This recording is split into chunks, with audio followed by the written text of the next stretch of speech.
Party list na pinangungunahan po ni Attorney Shell Jokno bilang first nominee po ng naturang grupo at syempre yung Duterte Youth, pero kahapon hindi pa po o sinuspende pa po yung proclamation ng naturang party list kahit na siya po yung pangalawa sa nakalipas po na halalan dahil po sa ilan pong mga usapin na kinakailangan para pong marisolba bago po ito maiproklama o mabigyan muna ng katugunan, mga kabombo. Dapat nga kapag ang isang party list group nagpasa ng accreditation, doon pa lang masasala na, mga kabombo. Samantala, oras po natin, 12 minuto makalipas ang alauna po ng hapon. At nasa kabilang linya makakasama po natin sa mga sandaling ito ang chairman po ng Magsasaka Party List, walang iba kundi si Congressman Argel Cabatbata. Isang mapagpalang magandang araw po sa inyo, Sir Argel. Live po kayo napapanood at napapakinggan sa ating programang Bombohanay Ugto. Nakakasama niyo po si Bombo Justin Fantanilla Roseta. Ang inyo pong pagbate sa ating mga listeners and viewers, sir. Yes, magandang tanghali sa ating viewers and listeners. Magandang tanghali, Bombo Justin. Yes po. Ayan. Yes. Sir Argel, isang mapagpalang hapon po sa inyo and good to see and hear you ngayon sa ating palatuntunan po. Sir Argel, kayo po bilang nasa sektor po ng pagsasaka ayan, sa ating bansa, agrikultura. Ito pong Department of Agriculture may pakiusap sa mga LGUs, especially dito po sa mga hindi pro-admin na maipagpatuloy pa rin o suportahan ito pong 20 pesos na rice program rollout ng ating pamahalaan. Any comment po sa matter po na ito? Actually, yung 20 pesos na presyo ng bigas, makakatulong yan sa mga consumers. Ang tanong na lang dyan, paano natin yan masusustain? Kasi ang nangyari, para matupad yung pinangako ni Presidente, parang sinubsidize na lang ng national government at ng LGU yung 20 pesos na rice program na ito. So, kailangan talaga na pumayag ang mga LGUs kasi wala pa tayong batas na nire-require sila. So, kaya nga po pinapakiusapan sila ngayon ng DA. Lalo na, kakatapos lang ng election. So, kung sino yung mga nanalo ngayong election sa LGU, mapakiusapan na i-prioritize ng pondo nila yung pag-sustain itong 20 pesos na bigas. So, pagdating sa consumer, kailangan natin ng murang bigas. Ang issue na lang dyan, sustainable ba itong program na to? Kasi kung ako ang tatanungin, sana ang i-subsidize natin, huwag yung bigas. Ang i-subsidize natin, yung mga magsasaka.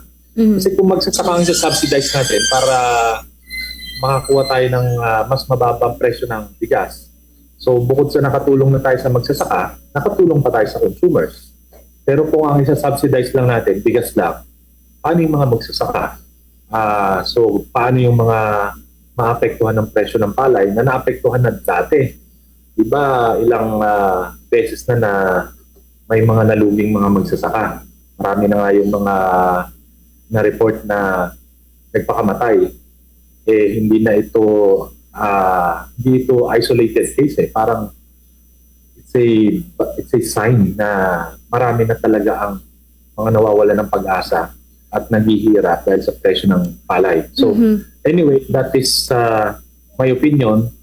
Questionable yung sustainability nito kasi ano ang matatanggal sa priority ng gobyerno pagdating sa pondo. So kung pwede, huwag na nating i-prioritize yung pagpapatayo ng mga simento, i-subsidize natin yung bigas, okay lang. Kaya lang, dapat pag-aralan natin yung mag-i-effect sa presyo ng palay and at the same time, yung sustainability ng project. Ako pwedeng makuha yan kung ang isa-subsidize natin, mga magsasaka, hindi lang yung bigas. Dapat yung mga magsasaka subsidize natin. Sir Argel, nabanggit po ninyo yung dapat mga magsasaka yung i-subsidize at hindi yung bigas. Kapag ito po bang bigas yung sinubsidize po natin, maaring ang mas makinabang ba dito is itong pong mga malalaking negosyante din po natin na nagbebenta rin po ng bigas sa ating bansa? Hindi ko masagot dahil hindi ko alam hanggang ngayon gaano kalaki yung pondo na iaalat ng gobyerno pagdating dito sa 20 pesos na bigas. Kasi kung kaunti lang ang makikinabang, hindi makakaapekto ito sa retail price ngayon ng bigas. Kumbaga, yung mga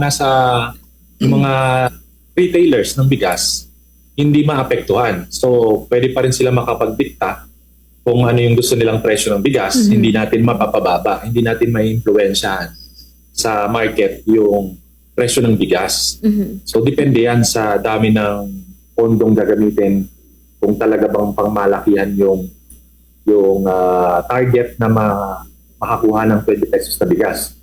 Pag malaki, probably there is a chance na ibaba ng mga retailers yung kanilang bigas. Pero kung malilitan lang ito, I don't think magkakaroon ito ng malaking epekto sa mga retailers.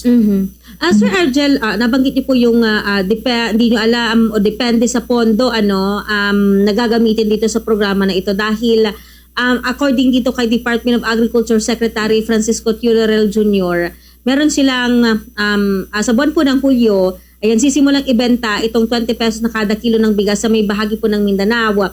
At napili ang naturang lugar dahil nga isa sa may pinakamataas na poverty incidence sa bahagi po ng Mindanao region. Patunay po ba ito na hindi ganoon kabigat o kaya naman ay hindi ganoon kalawak yung maaari pong sakupin itong 20 pesos na rice 20 pesos rice program po ng ating pamahalaan?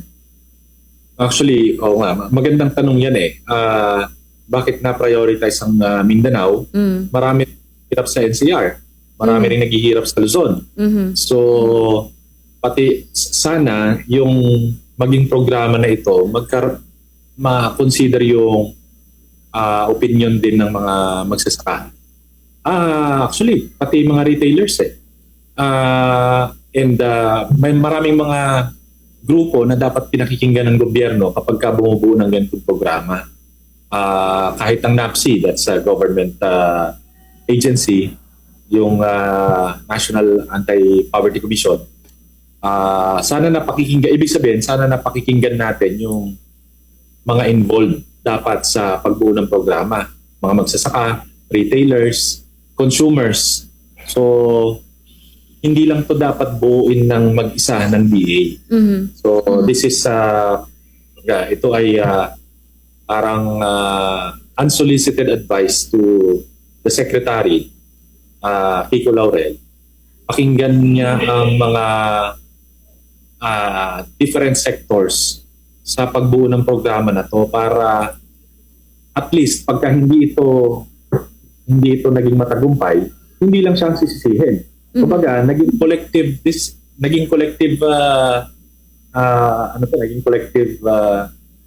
project, naging collective action. Hindi lang siya masisisi. Pero kung hindi niya nakonsulta yung ibang mga sektor, talagang para mag-isa lang niya itong binuo or yung DA lang ang bumuo nito. So, nandun lang ang responsibility sa DA. So, I think dapat ang gawin ng Secretary, even the President, talagang kunin ang opinion ng lahat ng sektor na involved. Lalong-lalo magsasaka. Yes po. Speaking of magsasaka pa rin, Sir Argel, no, may tuturing ba na long overdue na? Kasi pinaimbestigahan po ng DA, itong nasa 32 ng mga lugar sa bansa na sinasabing may mga rice trader na binabarat ang presyo ng palay na binibili sa mga magsasaka. Kayo po sa Magsasaka Party List, alam natin na matagal nyo na pong ipinaglalaban and of course matagal nyo na pong sigaw na matutukan ng ating pamahalaan yung pambabarat sa mga magsasaka natin sa kanilang mga pong mga palay, Sir Argel. Yes, gusto natin yung gustong mangyari ng DA. Imbestigahan yung mga nambabarat sa mga magsasaka. Pero para mangyari ito, para maging matagumpay, siyempre kailangan ng DA ang magsasaka dyan, ang mga magsasaka. So kailangan pagtulungan ito ng mga magsasaka at ng DA. So ang pinakamagandang gawin ng DA, bumaba sa mga magsasaka. Kung maaalala ninyo, naglabas ng statement ang spokesperson ng DA na fake news nga raw yung pag mababang presyo ng palay, fake news daw yung mga makamatay. Hindi ko nga alam kung paano niya naging conclusion yan without asking for an opinion from the farmers. Totoo talagang binabarat. O ngayon, binabaliktad nila, talagang binarat. Sana kausapin yung mga magsasaka. So, tayo naman po sa magsasaka party list, whether we won or not sa election, talaga pong pinaglalaban kasi natin yung mga magsasaka. Hindi lang po ng palay, pati po ng ibang mga tanim ay kasama natin sa grupo. So, I am asking Sec Laurel, tuloy ang pag-coordinate sa totoo at lehitimong mga grupo ng mga magsasaka para mahuli natin kung sino ba talaga yung babarat at maiwasan para hindi na nila maulit. Dahil nagsimulan tayo ng main trap eh. So, in a matter of few months, magkakaroon ulit ng anihan, dapat may resulta na tayo para hindi na maulit yung pambabarat sa mga magsasaka. Sinasabi ko rin kay Sec Laurel, mahirap yung gusto niyang trabaho na mapigilan yung pambabarat kasi nangyayari ng ilang dekada eh. Kaya sana may masampulan and we are telling the secretary, nandito kami para tulungan ang DA para mapigil itong pambabarat sa mga magsasaka. Sir Argel, ano ba yung nakikita po ninyong problema kung bakit same old story eh? 'Di ba yung palagi nga na hinaing ng ating mga magsasaka na binabarat, tila walang magawa po yung pamahalaan, pero same procedure, ganyan every panahon po ng pag-aani ng palay ng ating mga magsasaka. Ito po yung kanilang nagiging problema, sir. Actually, dekada na rin to eh. Pero may mga pagkakataon na mataas ang presyo ng palay.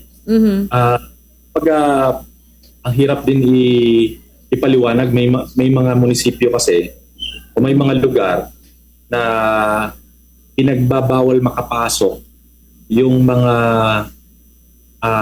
outside traders o may mga nagre-report sa atin ng mga bayan na parang meron doon na maliit na kartel, bawal pumasok yung mga tagalabas. So yan yung mga nangyayari na matagal na kailangan natin na mabago. So kung magkakaroon kasi ng competition, mapipilitan yung mga traders na talagang itaas ang presyo ng palay para sa kanila ibenta. Pero pag nag-usap-usap na yung mga palay buyers, yung mga traders, yung mga magsasaka, wala naman ng ibang mapagbentahan ng palay kundi yung NFA. Unfortunately, hindi rin sila makapagbenta ngayon sa NFA dahil karaniwan ng dahilan, puno na yung kanilang warehouse. Dahil sa rice tarification law, hindi makapamili ng maraming palay ang NFA dahil bawal magbenta ng bigas ng basta-basta ang NFA. So, alam mo, babalik tayo sa rice tarification law issue eh. Kung na isabatas yung rice tarification law, hindi sana nangyari itong ganitong mga sunod-sunod na pagkalugi o pambabarat sa mga magsasaka. Sana nakakapag-compete sa mga traders. Ngayon, hindi makapag-compete dahil I think ang ni-report ng DA nasa 2 to 3% lang ng ating production ng nabili ng NFA. Hindi makapagbenta ng basta-basta. Kailangan pa na makapag-declare ng national food emergency bago makapagbenta ang NFA, bago niya mailabas yung mga palay, mga bigas na nasa warehouse. So alam nyo, babalik talaga sa issue ng rice tarification law. Sana nanalong mga congressman at senador, ito yung mabago. So ma-amend kaagad para maibalik natin sa dati yung sigla ng pagsasaka ng palay. Sir Argel, do you believe na if ever na magtatakda po ng floor price sa palay, makakatulong ba ito para po sa pagtatakda ng presyo ng mga produkto ng ating mga magsasaka? Katulad po ng, syempre, yung pagtatakda po ng parang sa maximum suggested retail price sa presyo po ng karne ng baboy sa ating bansa. Actually, gusto ko yon na magkaroon ng floor price na declared ng DA. Ito na lang, paano ito ma-implement ng maayos at saka talaga bang magiging successful Kasi pagka ipinilit natin yan, kung yung mga buyers kasi, mga traders, kapag pinili nilang hindi na lang bumili dahil may floor price, saan ngayon ibebenta ng mga magsasakayan? So ang dami kong questions pero nandun pa rin yung ating kagustuhan na sana maging matagumpay. Sana talaga hindi malugi mga magsasaka. So I hope na maging successful yung plano ng DA na magkaroon ng floor price. At yan yung kailangan ng mga magsasaka. So let's pray na maging successful yung kanilang floor price plan. Ayan. Sir Arjun, medyo may iba po tayo ng konti dahil according po sa isang election watchdog na Kontradaya, karamihan daw po sa mga incoming party list representative po sa ngayon, hindi daw po kumakatawan sa marginalized at underrepresented. Kayo bilang nasa isang party list din po, magsasaka party list, any reaction on this matter po? Actually, totoo yun. Karamihan ng mga nasa party list, may statistics Meron yung mga bilyonaryo, kaya kamag-anak lang ng mga nakaupong politiko. Meron naman na hindi naman talagang totoong kinakatawan nila yung kanilang sinasabing pinaglalaban nila. So totoo po yung sinabi ng Kontradaya. Kahit nga po yung magsasaka party list, ngayon, 4 ang faction. So 3 na kiniklaim nila na sila yung may-ari niyan.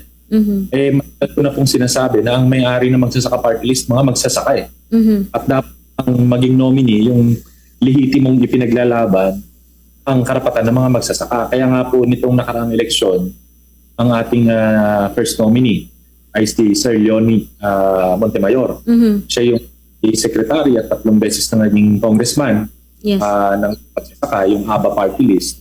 So, siya yung kasama natin na nakipaglaban sa rice tarification law. Pati sa Executive Order number 62 na nagpababa ng taripa ng imported na bigas. Ako si Sir Leonie rin ang kasama ko na lumaban para protektahan yung 15-kilometer municipal waters na nakalaan lang para sa mga maliliit na mga isda.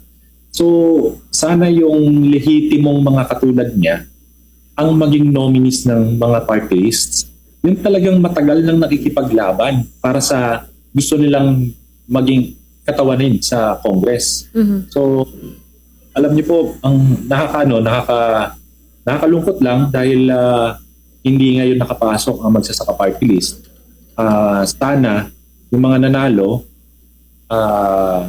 totohanin nila yung pag-represent sa mga mga sinasabi lang gusto nilang i-represent. Otherwise, pag hindi nila ginawa yan, I think pabagsak na yung kalidad ng ating mga leaders sa gobyerno, sa Congress, mapa sa Senado, kung ganyan ang mangyayari. So talagang kailangan sana mga susunod na eleksyon ang maihalal natin yung mas karapat-dapat. Although, ito pong nangyaring eleksyon ngayon, halo-halo May mga, sa opinion ko, may mga nanalo na karapat-dapat. May mga natalong mga karapat-dapat din. So, let's see kung saan papunta ang bansa natin. But after the 2025 election, observe tayo kung ano ang gagawin ng mga politiko na hinalal natin. Huwag nating kakalimutan na tayo ang naghalal sa kanila. So, may utang yan sa atin. At huwag tayong makakalimot na maningil ng mga politiko. Ayan na. Sir Arjun, maraming salamat sa paglalaan po ninyo ng inyong oras sa ating palatuntunan. Ingat pa and God bless po. Yes, maraming salamat at mabuhay tayong lahat.